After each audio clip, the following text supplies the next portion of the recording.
Welcome back to another edition of Through the Smoke, a Miami Hurricanes football and recruiting podcast here on the 24/7 Sports Network. David Lake, joined as always by Gabby Urrutia. We're here to preview the month of spring football here in this podcast.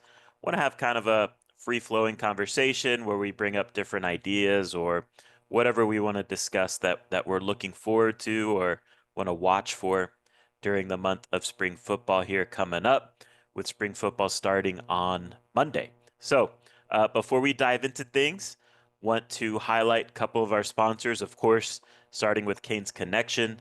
That is Miami's collective. They assist the program significantly in the talent acquisition space.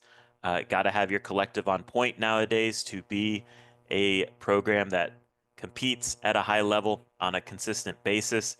And Canes Connection is definitely one of the top collectives in the country. So head on over to canesconnection.com and go support those guys in any way you can. Also want to highlight sponsor Nick Musarino at the Musarino Law Group. If you've been injured in a car accident, go contact Nick because he will help you with all your needs. Call him at 561 960 9870 or visit the musarinolowgroup.com. Again, if you've been injured in a car accident, go hit up Nick Musarino at the Musarino Law Group. So, also want to highlight too, Gabby, as we did last time, right? We're now posting these podcasts on YouTube, so you can see our beautiful faces as we discuss things like we normally do for the audio version of the podcast. So go over to the InsideTheU.com YouTube channel. Subscribe there if you haven't already. If you want to watch us talk about, whatever we're talking about on the podcast here, go check out those videos. Give us some time. We're working out the kinks, right? So, like anything, when you start something new, a lot of learning going on. So, we're hoping to get better with the YouTube stuff here, over the next month or two. So, but go check out InsideTheU.com, the Inside the U channel on YouTube, and watch us. So, again, Gabby, spring football starts Monday, March 3rd. It's scheduled to wrap up Saturday, April 12th. 15 practices in between that. They're going to take a week off for spring break. The school goes on spring break after Miami's first three practices, and then they'll get back into things and go week after week after week. But again, it's about 15 practices, about a month long of off-season football. It's an important time for coaches to get a feel for their personnel, new coaches to get in place and establish themselves within a team. And it's definitely one of the important starting points for the upcoming season. So, Gabby, I want to give you the floor first. Let's talk on offense. Let's bring, maybe 5 points to the table, back and forth, you and me, and we can discuss what we're looking for on offense collectively. What is something that interests you on that side of the ball? I think for me, one of the biggest things I'm looking for this spring, especially as we're walking in, I think when you just evaluate the roster, I think, and we talked about this a little bit on the last episode, but just the state of the wide receiver room, I think that there's a lot of production that Miami lost. What is it, David? Five of the top six pass catchers, or something, Six. something. Yeah, it's a lot. It's a lot that Miami Yeah. has to replace, and I think there's talent in the room. CJ Daniels coming over from Liberty. Coming over from LSU, a former Liberty transfer. Are we going to get more of the Liberty version of CJ Daniels, where he averaged 19.4 yards per catch, went for over 1,000 yards, caught 10 touchdowns? Or is it going to be closer to the LSU type of CJ Daniels, which I think it's fair to say that he was dealing with some sort of maybe lower extremity injury at LSU, but caught 42 passes for 480 yards, no touchdowns, and the yards per catch number, clearly dipped pretty significantly. So what are we going to get from CJ Daniels? I think is an important question. What JoJo do you Trader, think? What do you think is a fair expectation for CJ Daniels? Like, what level of yeah, production do you feel like would be a success? I think somewhere in the middle. I'm not expecting. I'm not going to put 1,000 yards and nearly 20 yards per catch on CJ Daniels. I think that that's a lot. He was playing Group of Five football. No knock to Liberty or anything like that, but that was just the reality of it. They were playing a lower level of football. He put up a lot of numbers. He's very talented. Again, in that 6'2", maybe 10-pound range, somewhere along those lines. Goes to the SEC, and I think all things considered, I mean, it wasn't like he had a terrible year, right? He just didn't find the end zone, and maybe it wasn't what everyone kind of thought it was going to be. But LSU had a strong wide receiver room. I would be. I mean, I think if we're getting 600, maybe 650, potentially 700 from CJ Daniels, I think that would be a success. Just considering where we're at in his development, right? I think he's a fifth or sixth year guy, so on the older side. I think just getting somewhere in between with obviously a significant number of touchdowns as far as just 0 to somewhere maybe in the 5-6 range or anything like that. Like I think that's probably a fair range for CJ Daniels as far as expectations, in my opinion.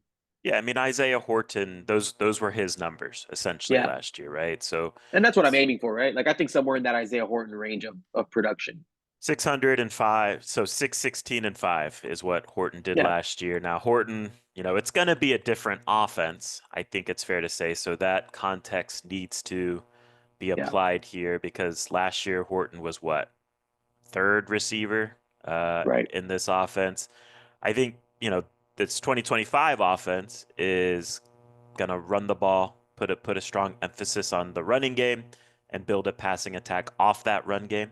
And so, yeah, I think 600 yards, between 600 and 700 yards, would be a strong season for CJ. I think it's on the table that he does better than that. Yeah, But I think that's a fair place to put the expectation.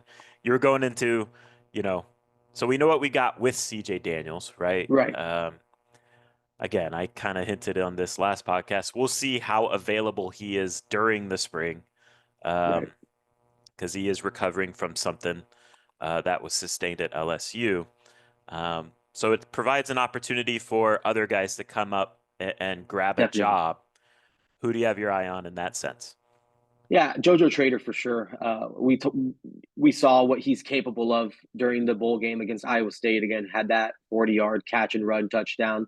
Again, so he flashed. We finally saw the flash from JoJo Trader. We hadn't really seen it too much up to that point, and so I think that this is a huge spring for JoJo Trader. It's our we talk about the strength and conditioning stuff. How much has his body changed?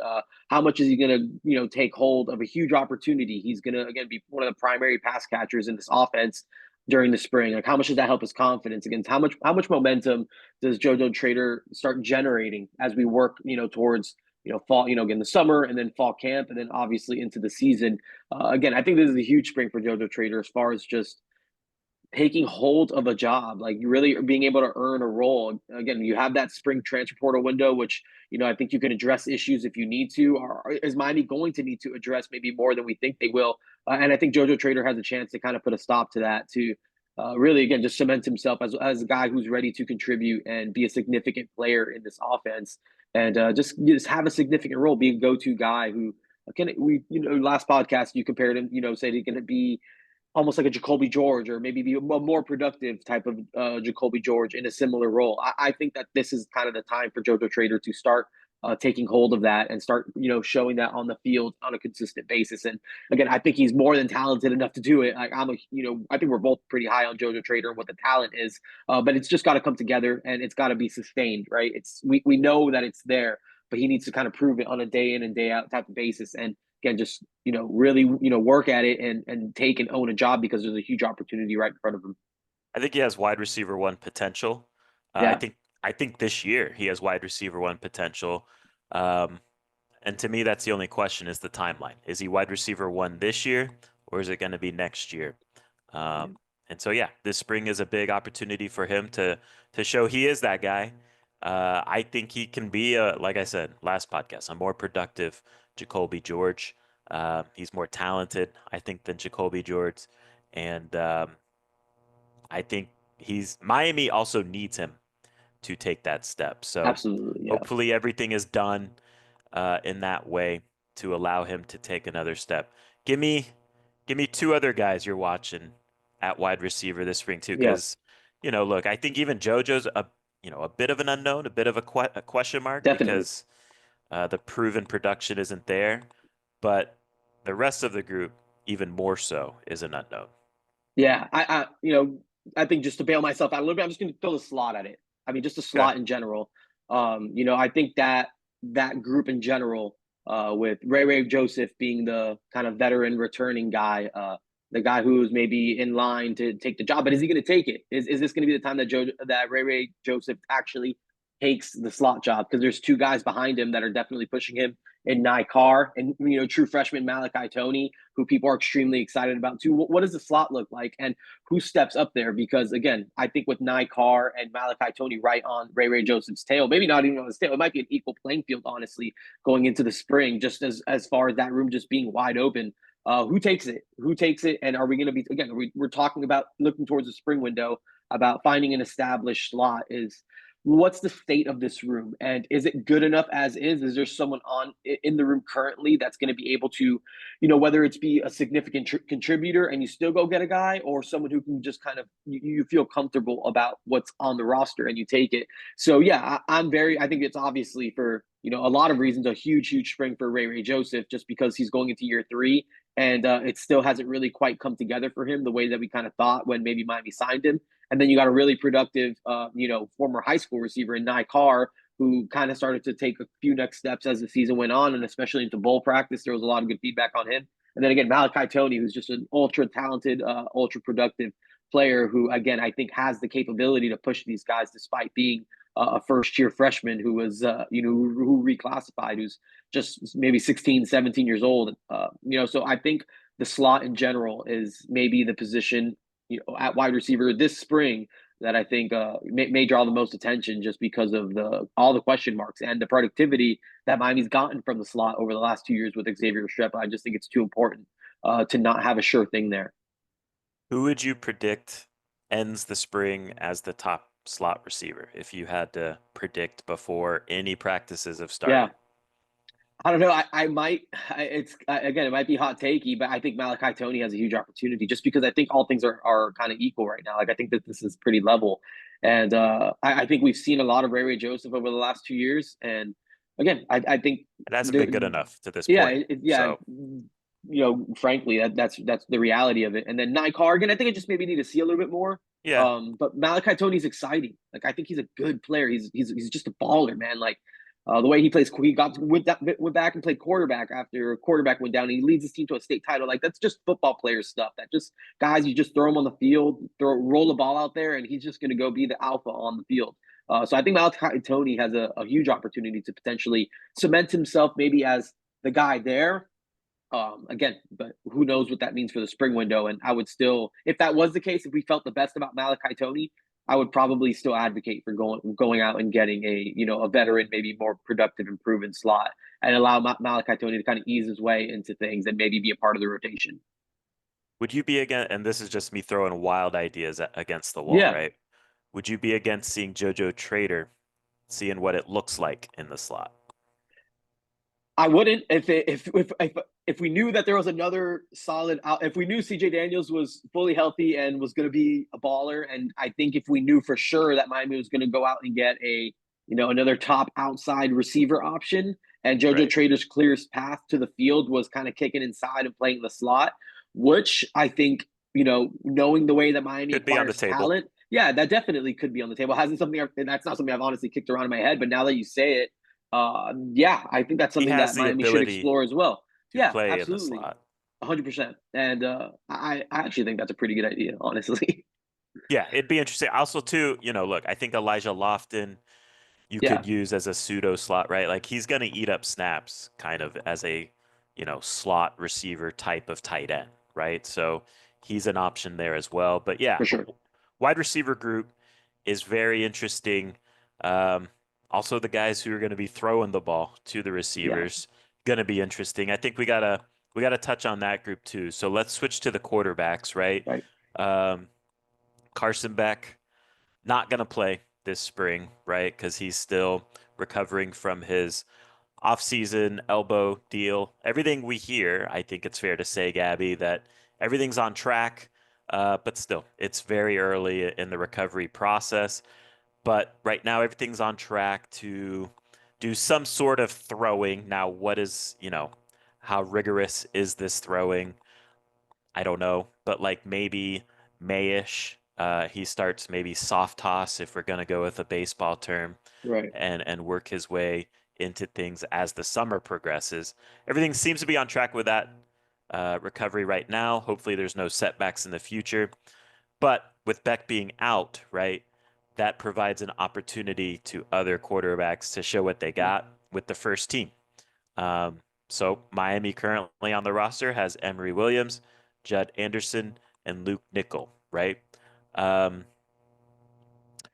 let me ask you this. What would you say is or should be the approach Miami takes this spring? Because this is potentially a big opportunity to get a Yeah, young guy going like Luke Nickel, right? Now, there's going to be a steep learning curve, and maybe the first week, first 2 weeks, you don't throw him in the deep end of the pool quite yeah. yet. But personally, my hope is by the end of the spring, Luke Nichols getting his fair share of snaps with the first team offense. Do you think that's fair or do you think that's unfair? Because you do got to consider, for lack of a better term, the politics of things. If you Right. all of a sudden, if Luke Nickel ascends to the top of the depth chart, that's going to make the other quarterbacks feel some type of way. Is that something that Miami should be concerned about at all, or how would you approach this situation? Yeah, again, I think it's always a dicey situation with quarterbacks as far as just managing a room, right? And I think that's an underrated maybe part of just navigating through situations like this is how do you navigate having again a third year quarterback coming back in Emory Williams who kind of got an opportunity, it didn't go quite well, and now there's an opportunity to give him a ton of reps in the spring and have maybe a veteran type of backup situation where Emery's there. And at the same time, and I think in a perfect world, Luke Nickel is Miami's starting quarterback in 2026. Like I think that Yeah, you have to consider both of those things he has to where earn it, but yeah, absolutely. Yeah, absolutely. And so I think there's absolute, I think you should, again, kind of start maybe trending him up, as spring goes on and all those things. I do think you need to push him a little bit at the same time, while also understanding he's a true freshman, a first year quarterback, experiencing, major college football for the first time. Um, but look, again, I think that it's extremely valuable to get Luke Nickel reps. I think you also have to kind of give Emory Williams a chance to get better and see what you have there. Again, I think you just need to do your due diligence, especially at quarterback, in all areas. So if you felt like at one point, and I think we did, right, David, that there is confidence and there is people who believe that Emory Williams is a potential starter level quarterback. is I mean, that again, still there though? That's my question. yeah, that's right. I do think internally there is still like some level of confidence in Emory. Did he take advantage of a huge opportunity? Absolutely not. I think that maybe changed some perspectives, but I do think that Emory Williams is still viewed as a maybe again someone not maybe again maybe not a future starter, but I think someone that Miami just believes in as far as his talent and ability. And again, when you talk about the season Miami's coming up and all that stuff coming on, I think best case scenario is Emory Williams getting better and having a quality, veteran backup under Carson Yeah, Beck. But again, big picture wise, I think it's probably more important to just start working Luke Nickel along because I think he's really talented. I think there's a lot there. I think that there's really just kind of total buy-in that Luke Nickel's a dude.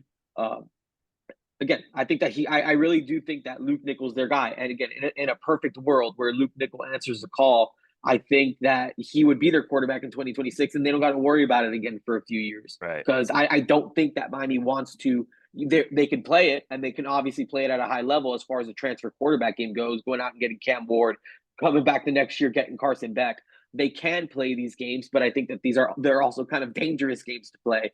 And I think if you can find yourself an established quarterback who you believe in for the future, I think that is clearly the better route to go as far as just like from a program sustainability. Miami's gone two straight winter transfer portal windows with quarterback questions, and I think that that's hindered their ability to get some talent on the outside or at receiver, or maybe maximize what they could have done there. So I think if you go into 2026 and you feel good about Luke Nickel being your guy, I think that's a positive for again just the talent acquisition space, and then even beyond as you kind of just continue to build your program. And I do think that there's a lot of people invested in Luke Nickel being the future quarterback of the Miami Hurricanes. So I think it's a very very valuable spring for Luke because again I think that there's a path to more valuable reps for him than there would be if Carson Beck was fully healthy and fully engaged Yeah. because That would obviously be the priority, is getting Carson Beck all the work that he needs to get with these guys. But with that not being the situation, getting Luke Nickel a taste, or again, start building him up to having or putting him in situations where they're game like. I don't think you can ever simulate a game situation, but just putting him in real positions to have to make plays and call and lead an offense. I think it's good to get those data points as you continue to kind of track this thing to see, hey, is this guy on the right trajectory to potentially be our guy in 2026 if that's what we're aiming for. So yeah, I think the top priority should be figuring out what you have in Luke Nickel, while also kind of needing to navigate and figure out at the same time what you exactly it is that you do have in Emory Williams. It's that tough balance. And look, Yeah, you and I talking about it is a lot easier than actually having to manage the situation. But it's that right, balance of, okay, how do you balance what may be best for the quarterback room in general for this 2025 season? Because it still might be better to have Emery as your top backup to Carson right. Beck in 2025. So do you want to just potentially blow that up? So you have to balance that with, like you're alluding to, balancing the future. Like if you don't think Emery is a future starter, which I'm not saying they believe or not, but if you think Luke Nickel can be more, like, has a better chance of being a future starter, do you start just force feeding him reps now to get him going and get that developmental trajectory going too? So it's a tough balance. You and I we haven't talked much about Judd Anderson. How do we view him? Because I think, when he signed, I think it was fair to view him as a toolsy quarterback that would Right. just take time, right? And as Yeah, long as he understood he was going to take time to develop, that was going to be fine, right? But to me, when you watch Judd Anderson this spring, it's more about trajectory. Like, okay, is yeah, he clearly better than when he arrived last spring? Because last spring was bumpy, right? Which it is for most early enrollee freshman quarterbacks. Has he shown clear progress year over year? Because he is a big, strong-armed, athletic for his size type of quarterback that, again, has tools. And so for him, it's just kind of about that development and improvement trajectory. Would you agree? definitely. I think that that's the right way to approach Judd Anderson. Just where is he at in his development? Where do things currently stand, and has he gotten better? Like you're saying, David. I think that's what's fair to expect from Judd Anderson as we go into this spring. And again, for me, it's Judd Anderson. I'm just kind of, I don't know. I'll just kind of feeling him out a little bit. It's just where are things at. Um, just kind of see where he is in his development, and if there's something there, like maybe we see Judd Anderson in the spring, and it's like, hey, maybe there's way more here than we thought, or maybe he's further along than we thought, and we can start. I think maybe after a couple weeks or of spring, I think we can kind of start feeling out about where Judd Anderson exactly is in this conversation, and really for Luke Nickel too. I mean, again, I think he's younger, so I mean, obviously has a lot more Yeah. leash, and the expectations are very different for Luke Nickel. But still, I think Judd Anderson is someone that they took at the high school level, and they liked him. Like they were like, Judd Anderson is our guy. Like again, he's a tall, similar to Emory Williams, 6'6", has a basketball background. Again, a lot of promising traits, but there was definitely going to be a buffer Processing period. needs to Yeah, quicken up. exactly. Right, a lot that kind of needs to go there. We're talking about major college football quarterbacking. So yeah, I think this is going to be a huge spring for Judd Anderson, just to kind of see where he's at and everything. Let's discuss the offensive line because I think Yeah, it's an interesting position group. Um, and when I frame this question, I am framing this in the sense of I think this offensive line is going to be good. I'm just curious, how good will they be? And so I think you need to have a sense for, can this offensive line take a step forward year over year? So I think this group still has a lot of potential, um, to work into, but they still have a step to take, right? I think Markel Bell is intriguing at left tackle, but he still is learning at a rapid pace, and I think he still has a lot of technique to clean up in his game. Matthew McCoy was kind of thrust into a starter role. Um, but he has areas of his game that he needs to improve. He's intriguing as like an athletic interior pass protector, but the run blocking, needs to improve, and I think that can come with, another year in the strength program and just the technique working on that. James Brockermeyer, what does Miami have there at center, right? Last year, Zach Carpenter. I think the spring was a little bit bumpy for Zach Carpenter, if we're being honest, but he proved to be a solid, dependable center. Inez Cooper, you know, it, there was big expectations for Inez last year to take a step forward, and maybe even he's a three and done guy.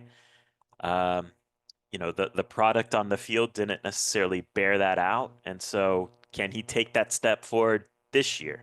And then Francis Maui Noah, right? Like Francis Mauigoa has been very good for his first 2 years at Miami. Can he take that big step forward now and be a first round pick type of impact offensive tackle? So it's a group with a lot of talent and a lot of potential still, but they do have to all improve. Um, I don't know how you feel about this, Gabby. Like personally, I don't know if this offensive line can be better than the 2023 offensive line. To me, that line was like, I don't know, top five, top 10 in the country. To me, last year's offensive line was kind of like top 20 in the country, which is good. Like I have no issues with that. I'm curious if this group can be a top 15, maybe even push to be in the top 10. I'm curious just if they can maximize the potential of what they can possibly be, because I think this offensive line has to be top 10-ish Yeah, because Cam Ward, if we're being honest, covered up a lot of, issues at times that pop up during the course of the game. And again, Miami's offensive line last year was good, but Cam Ward could erase sacks with his improvisation ability to buy time.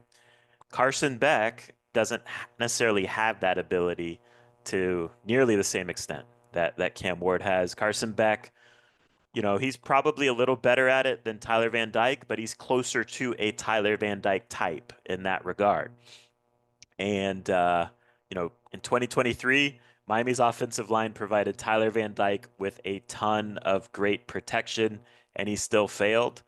I think if this offensive line provides Carson Beck with a ton of great protection, he's going to succeed and flourish here. So um, I think it's vital. Like this offensive line's good. Can they be great? I guess is what I'm kind of asking here. I think that's fair. I think that's what we're looking for. And honestly, this is a good conversation to have, right? Like we're talking about like can a really good Yeah, offensive line be a great offensive line?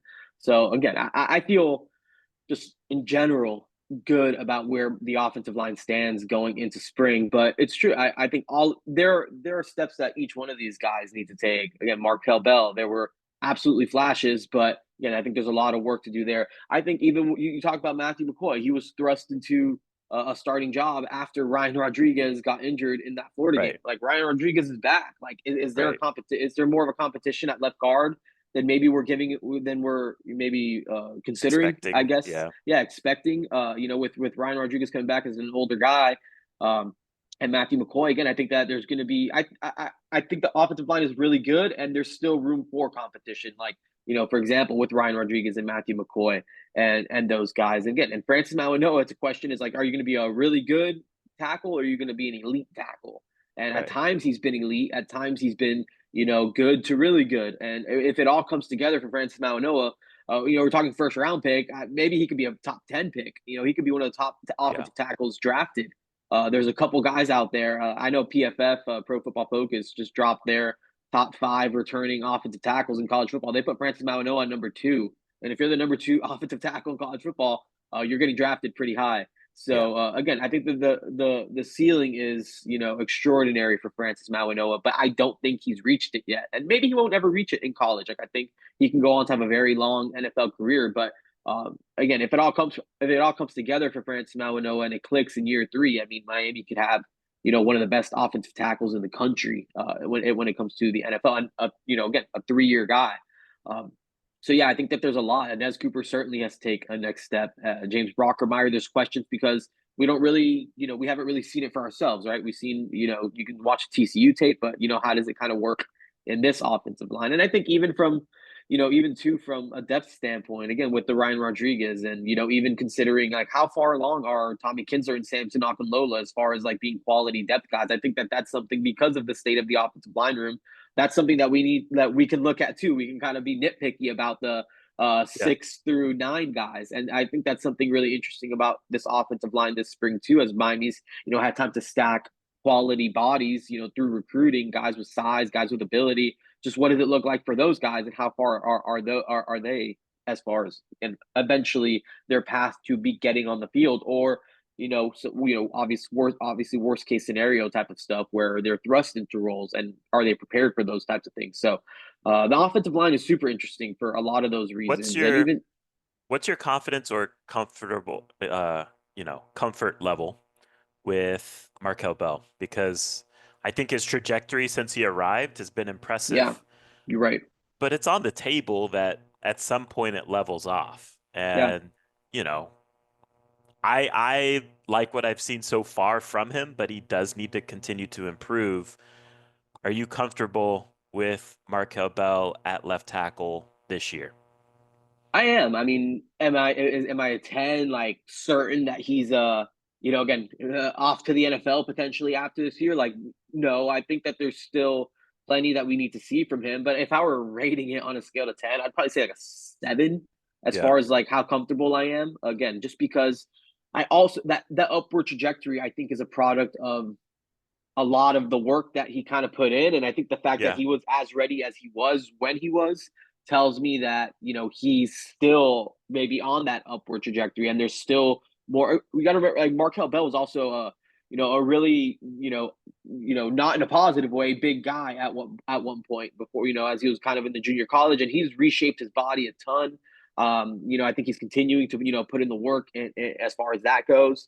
And then again, I think just continuing to stay in a structured system where they're investing so much into him, I think is positive. So I think it's on Markel Bell. I think if he can just sticks with it and continues working, I think his, again, his ceiling it's hard to measure because of just his freaky length and Grades. Yeah. size, and I think even the way he moves is just so impressive for that size. So I just think the longer he kind of sticks with it, and as long as he's putting in the work, I feel confident and comfortable that Alex Mirabal and Mario Cristobal and all those guys are going to kind of keep him on track.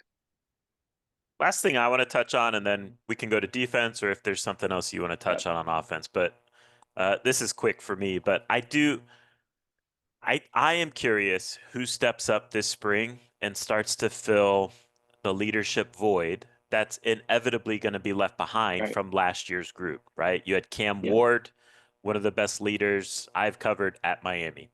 Xavier Restrepo, kind of a leader by example guy, but he definitely showed receivers the work it takes, how you go Yeah. about your business. Jalen Rivers, we just talked about the offensive Right. line, leader of the offensive line. These are three massive leaders on that side of the ball. Who steps up and fills that void? And look, one, obviously, besides just like learning the new offense and all that, one of the tough parts of Carson Beck being out this spring is that he doesn't really get the opportunity to be on the practice field and Right. earn that kind of that leadership ability with his teammates in that way. Because that's really where Cam Ward kind of stamped Right. himself as I'm the man out here. After a few practices, it was obvious that he was that guy. But there's other areas that Carson can definitely earn some leadership opportunities this offseason. I look at a guy like Mark Fletcher. I think he's got Yeah. leadership potential. Um, Frankly, we talk about receiver just in terms of production and what's that going to look like. Also, like leadership. I don't know Yeah. and the two are tied. For It's sure. tied together in a lot of ways, right? Production and leadership. 100%. But who's it going to be at wide receiver? I have no clue. And as Cooper, I think on the offensive line has that Yeah. potential too. I think Francis kind of does too if he's willing to come out of his shell a little bit more now that he's an upperclassman. But last year's offense, number one offense in the country, also had tremendous leadership besides Yeah. tremendous talent. And so I do wonder, like that leadership side of things, who steps up on that side of the ball this year? Yeah, definitely. That's something that again, it's hard to measure and it's hard to kind of see on a just out there, especially in spring. But it's something super valuable. And even you bring up a really good point about receiver. Aside from all the questions that we kind of have, who's going to be the guy to rally the troops? And I think really across the whole offense. And again, Carson Beck might be able to be on the sidelines and might be able to celebrate with his, all those types of things. But I think that there's just something there's something different about being out there with your guys and making plays and celebrating other guys as they make plays. And yeah, and look, I think from that perspective, yeah, Mark Fletcher definitely came to mind as far as just being able to be a guy that can you can just kind of get into the center and just kind of lead in that way. Inez Cooper, from an offensive line standpoint, I think came to mind as far as a guy who can take over that role. But yeah, I think that those are huge, kind of underrated question marks that don't have really anything to do with the on-field play. It's like kind of like an intangible that you don't really know until you know, or until it kind of comes out. So yeah, I think that those are a lot of really fair questions to have about this offense too. There's a lot of change. And I think that 2024 team was a very very unique group. And again, it's hard. Like the measuring stick to the standard is extremely extremely high now. So I think that those are a lot of questions that need answers. Anything else on offense you want to dive into or flip it to defense? I mean, maybe just one more thing, and again, Yeah. it can be fast. Just for me, it's Jordan Lyle, and can he emerge as running Yeah. back one? Because again, I think that this would be the best sign. We talked, in the last podcast, we talked about championship levels rooms, and I think Jordan Lyle emerging as running back one would be the best sign that Miami's room is national championship caliber. And that's not a knock on Mark Fletcher. I'm not saying Mark Fletcher's not a good enough running back. I just think Jordan Lyle's skill set, the way that he works, the flashes that we saw as a freshman, if those take that next step in year two. Again, I just think Jordan Lyle, and I think he has NFL upside. I'm not saying he's an NFL running back right now, but I think he has NFL upside. And if it all kind of just continues to come together for him, and he emerges as that guy, I think that that would be a very, very positive thing for this Miami offense with Mark Fletcher just being such a good complementary back. And again, that's not a knock Yeah. on Mark Fletcher. I'm not saying that he's not a good running back. I just think Mark Fletcher is a really, really good number two running back, just complementary Yeah. running back. And I think Jordan Lyle taking that step would be significant for Miami on offense. I think they can both be NFL backs. I think you would agree with that. Now they got Yeah, to go produce and show it. But to me, I agree. Like to me, the biggest reason why Jordan Lyle, it would be great if he steps up and kind of takes charge, um, is that element of who's last year Miami's had the most explosive offense in the country, right? Where is that explosiveness going to come from this year? I think that is a yeah, question. Um, the wide receiver room's very much TBD. There's no, Carson Beck's not playing this spring. I think you can look at Jordan Lyle and say, okay, maybe the run game can potentially be more explosive year over year if Jordan Lyle takes that next step. yeah, Um, you know, Elijah Arroyo, the most explosive tight end in the country last year. yeah. Xavier Restrepo, the most explosive slot receiver in the country last year. Both those guys averaged 16 yards per catch last year, which monster numbers from inside receivers. So you got to find that explosiveness somewhere. If it's going to dip a little bit in the passing game year over year, Jordan Lyle can bring that explosive potential. We saw it, what was it, like a 91-yard touchdown run against Yeah, USF where he opened up and he looked ridiculously fast. So that potential's there, and they need him to be that explosive threat because 100%. again, I think that passing explosiveness is going to take a step back, obviously, because last year Yeah, they were the number one explosive passing offense in the country. So if you can make up for it a little bit in the run game, that would be huge. How about on defense? Where do you want to go? I mean, there's a lot of intrigue yeah, here, a lot of new names, a lot of new faces. yeah. Where do you want to start? Yeah, for me, it's maybe one of the most exciting groups of the offseason, and that's cornerback. Just to me, I think that that's just going to be just competition, competition, competition.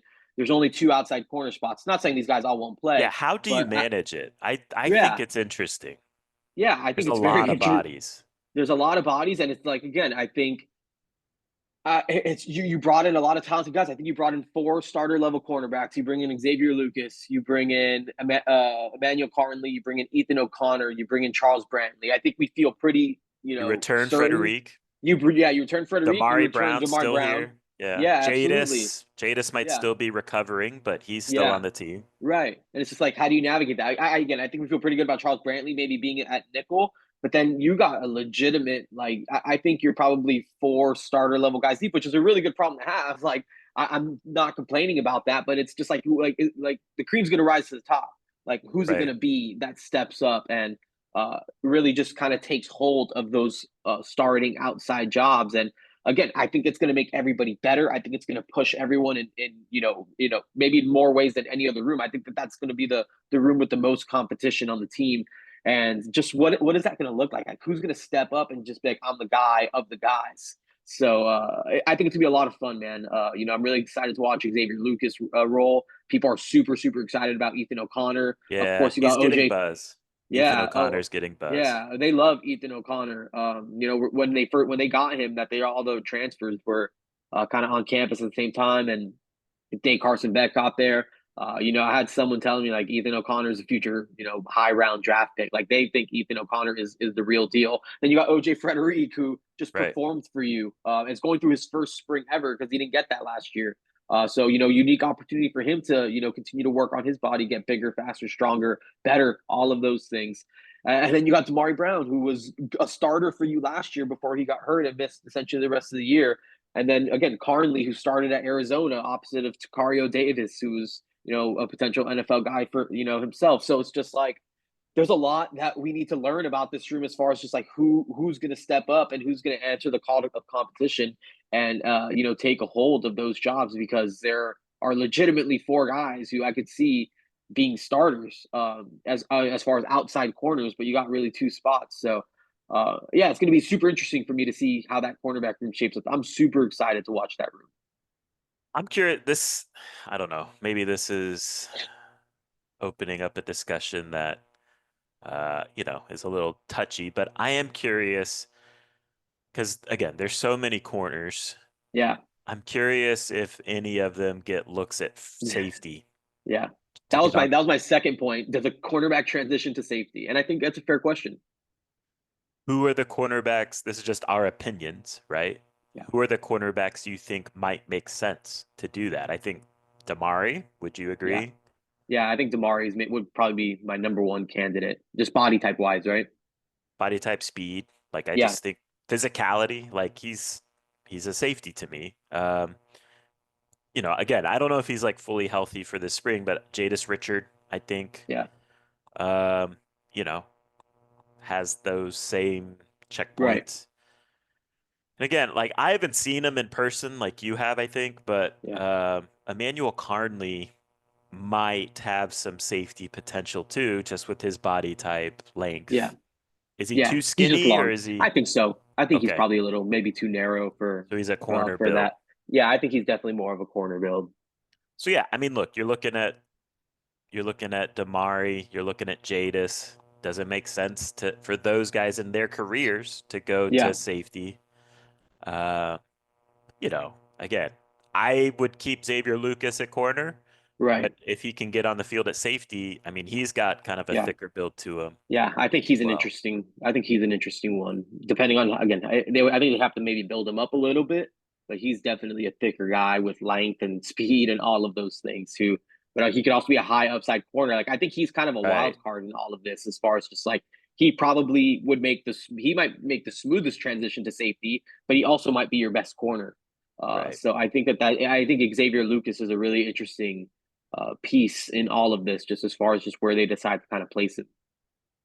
Who excites you the most? Like if we're just projecting top four corners, Yeah. you got to pick four. Who you going with? Yeah. I mean, I think just my top 4 corners, period, or like, okay, who I think Corners. it, okay, yeah. So does that include a nickel? Yep. Yeah. I mean, so I think nickel, you got to go Brantley. Outside corners, I mean, my 3 outside corners would probably be OJ Frederic, Xavier Lucas, and Ethan O'Connor. But again, I think Emmanuel Carnley also brings something unique, which is that size and that length. And the speed. I think he was a sub 1100-meter guy in high school, so he's a guy with length who can also run. And I think that's valuable, especially when you have some of those bigger outside wide receivers. Like I think they got a little something for everything. But Yeah. down to down, I think those would probably be the four that I would roll with. Yeah. No, it's a very interesting group. And as we alluded to in the last podcast, like to me, it's you could make the argument they're now the best, like the secondary, or Yeah, if you want to just go specifically corner, maybe it's the best position group on the team right now. I mean, it's yeah, impressive the way they flipped it. Also, too, like we talk about managing those guys, like there's also guys like, Chris Ewald, who, he's talented. yeah. Uh, Jabori Antoine, talented guy. So, um, they got some young guys too that are going to be scratching and clawing for playing time too. Um, and on the flip side too, like again, we're talking about offense, or I'm going to bring up offense, but these corners will provide a nice measuring stick for a guy 100%. like JoJo Trader. Okay, JoJo, you go out and make plays against these guys. We can trust you to be a significant contributor this season. So it does work both ways, having that room Absolutely. strong. Um, you know, one thing one thing, I mean, this is kind of low-hanging fruit, but it's going to be interesting this spring what we learn about the new coaches and what they Yeah, want from their players. If you include the coordinator, Corey Hetherman, 4 of the 5 coaches on that side of the ball are new. Corey Hetherman, Damian Lewis, Zach Etheridge, and Will Harris. Those are the new guys. And look, that gives players a clean slate in a lot of ways, opportunity to earn bigger roles, new roles. And so within that framework, who emerges, who impresses, right. who steps up, and also too, like what ways do these coaches kind of view the personnel that they've inherited, and where do they tweak and make changes from last year's group of coaches who, Yeah, you know, the results just weren't there. Last year I know there was a sense or there's like complaints kind of that like Lance Guidry's defense would have benefited from simplifying things more across the board. You know, on the defensive line specifically, like I get some chatter every now and then, like maybe they did too much stunting or twist games up front, and maybe they would have benefited from just firing off the ball, getting upfield, creating havoc that way. Again, on the back end, like were things too complicated? Were guys, you know, overthinking things instead of just reacting and playing? Does this personnel on the back end allow you to play more man coverage, which kind of gives a whole defense more freedom in general to do things? And then the linebacker play, right? Can it just play faster? I think yeah. how do you get that room to play faster than it was last year, where they were stuck in mud for uh, you know, a lot of misdirection plays and play action plays, et cetera, et cetera. So, um, quite frankly, Gabby, like where I'm at, maybe this is unfair. I don't know. But I think the defense this spring should be much better than the offense. Yeah. Uh, and if the defense isn't kind of consistently beating the offense day after day after day, I'm going to be a little bit concerned because, as we mentioned, obviously, like Carson Beck's not playing. There's question marks at receiver. Even though this is a new system, new scheme, bunch of new coaches on the defensive side compared to the offensive side, I think the personnel on the defensive side should win more times than not against what the offense is going to be bringing to the field. I definitely think the defense is more complete compared to the offense as far as like what it could potentially look like. Again, when the ball rolls out against Notre Dame, like I bet a lot of the guys that we're going to see this spring on defense are going to be a lot of the guys that are going to actually be on the field. It's not like we're going to the spring and thinking, oh, we need like 5 players on defense, where to see if to fix all of this stuff or to try to see if they need depth here or depth there. Like I think there's a few places you Well, can the depth is definitely, different, but like the yeah, starters, like right. The maybe starters is what I linebacker, mean. maybe safety, I don't know. But Yeah. yeah, the depth I is going to be interesting. yeah, I just think in general, like there's a lot more to be excited about with this defense. And yeah, and look, and with the newness of the coaches, I just think that naturally brings a lot of excitement, a new set of expectations that things are going to get better compared to how they were a year ago. And especially with just how badly it feels like, got burned in 2024, and how much it feels like the defense didn't allow Miami to maximize. We were saying so many great things about the offense. The offense was, I think, just again rare. It was unique. We may not see anything quite like it again. And then it's just a defense that, I think just kind of folded. So I think that there's going to be a lot of expectations and, attention on the defensive side of the ball to also see if, like, hey, is this going to be a unit that got reconstructed? And is it better? Is Corey Heatherman and Will Harris, Zach Etheridge, Damian Lewis, are those guys going to help this defense kind of not be in the position that they were in a year ago, where they can be competitive on defense, where Cam Ward doesn't have to drop 45 points a game to give Miami a chance to win? Like, is this going to be a defense that's going to allow this new Miami team with this new offense to win a game with 32 points, or having to, I think that that's a huge, huge difference. So, yeah, I'm excited to see how this new staff and the defense really as a whole, they should be way ahead just from a personnel standpoint this spring compared to maybe the offense, who's going to be getting run by a backup quarterback and maybe an incomplete wide receiver room and a few other things. So, yeah, it's going to be interesting for sure to see how that all goes. One thing I'm interested, and again, I don't know if this will be answered totally in the spring, but Corey Heatherman, what is his vision for the identity of Miami's defense from the standpoint of, you know, finding playmakers? Because I think, look, modern offenses, they keep getting more efficient, more explosive every year. It's really hard to play defense these days. And so you have to be good at either generating negative plays, uh, creating turnovers, havoc plays, right? So Right.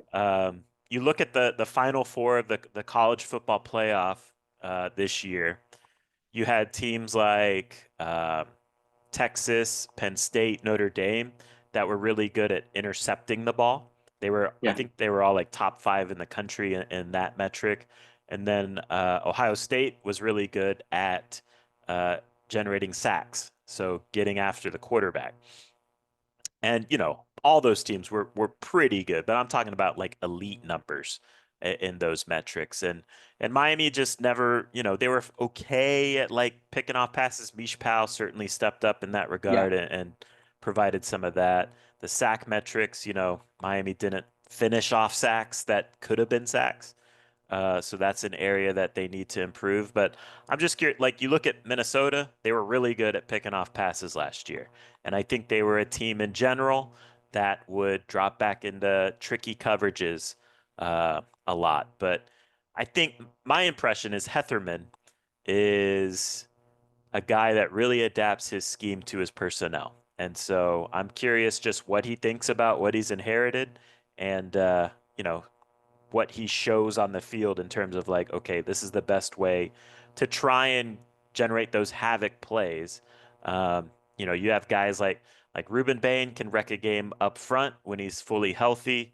Uh, Ethan O'Connor, I think there's a lot of confidence he can be a ball Yeah. hawk. Poiser showed he could do it at Jacksonville State at safety. Can he do it at a place like Miami? OJ Frederic, can he take that next step and kind of be Yeah. that ball hawk? Yeah. He had opportunities. He had a few So opportunities last year. just havoc plays.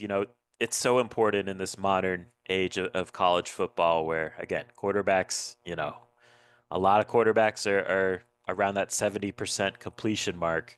And, you gotta change the game with negative plays or taking the ball away.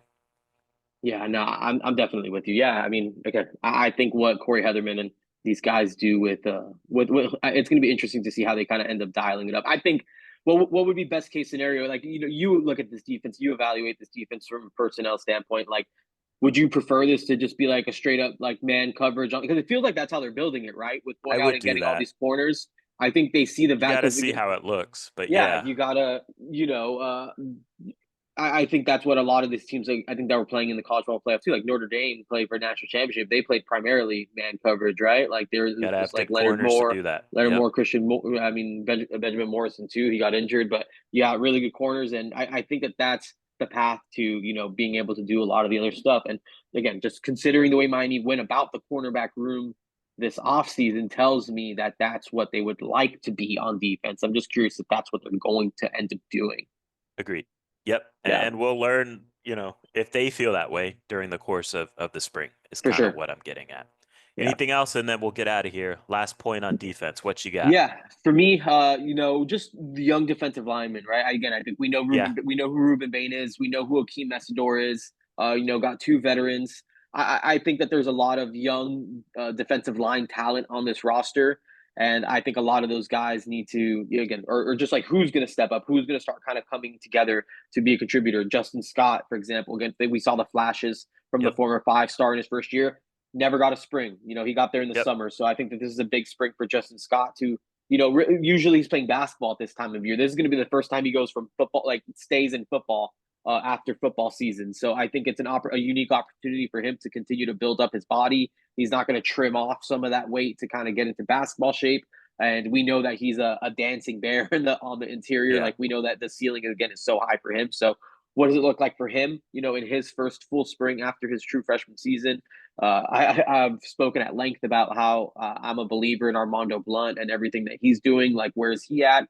Again, along with the other young defensive lineman, Nicole McConaughey's, the Booker Pickett's as a potential pass rush specialist.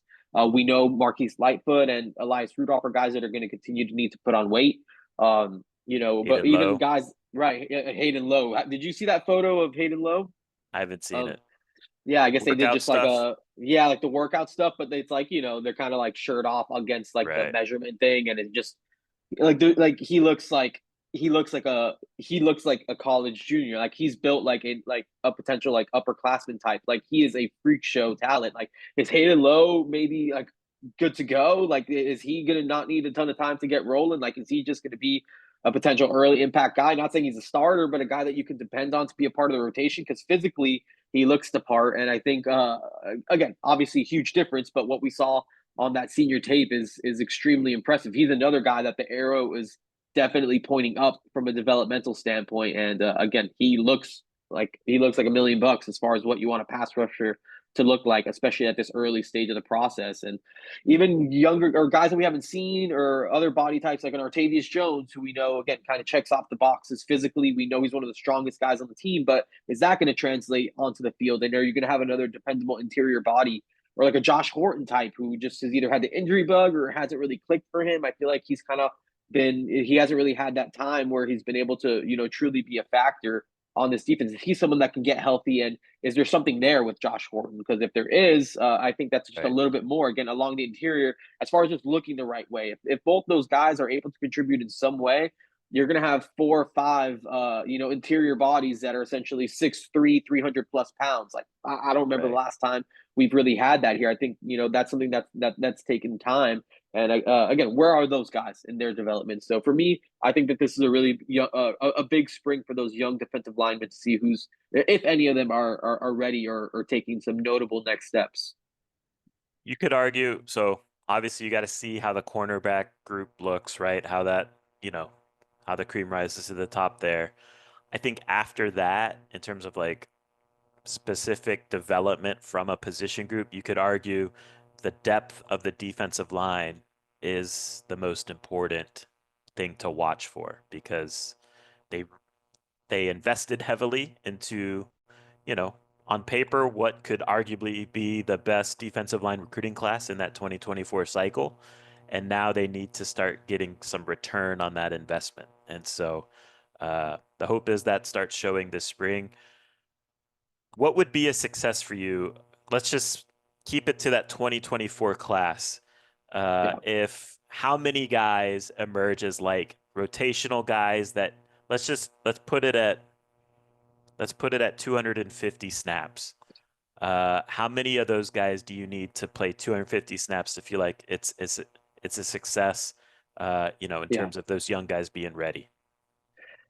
yeah. I mean, I would probably Can they say get as far as three? 250, yeah, I think three would be a win, and I think I two is likely. I think two's more likely. I think three would be like, all right, like again, you're Three's a not going to hit win. on everybody. Three would be like a win. Like this was worth like whatever they did. Like it was worth whatever that they did. And I think even if you could find two maybe higher level guys at like two dudes, I mean, I think that there's something to say Yeah. about that as well. But I mean, who are the three that you would point to? So for me, it would be Blunt. Justin Scott, Blunt, and like Nicole McConaughey, right? Like I think that those are maybe the three most Those are the likely candidates. safest. Yep. Maybe the safest. If there's a Booker Pickett that emerges as a pass Yep. rush specialist, I think that could be. I think that could be someone like Booker Pickett emerging as one of those guys would be huge. Again, as Yep. but for me, is that more of a And 2026 thing? maybe Scott Yeah, and Blunt are more like 300, yeah. 350, and You get two McConaughey's of like a those guys, 250, you know? right? So, I think that that's on the table.